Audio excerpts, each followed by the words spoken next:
I'm Dave, and this is Austin Eats. In this video, I'll show you how easy it is to make a delicious flat iron steak on cast iron inside a Kamado Joe.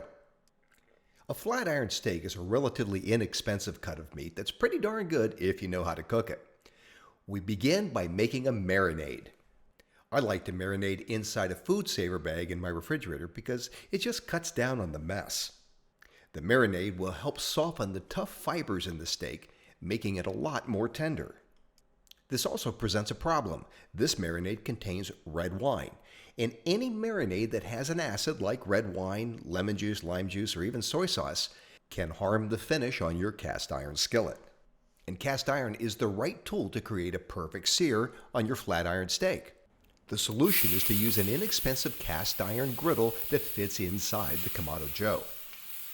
Get the griddle up to about 500 degrees and then put down the marinated steak. Cook it for about 3 minutes on one side, flip it over, and 2 to 3 minutes on the other side. Measure the internal temperature with an instant read meat thermometer, and remember to take the steak off about 5 degrees before your desired temperature. The steak internal temperature will continue to climb while the steak rests. Let the steak rest for 5 minutes, then cut it across the grain. And that's how easy it is to make a terrific flat iron steak on cast iron inside a Kamado Joe. Hey, if you liked the video, let me know. See you next time on Austin Eats.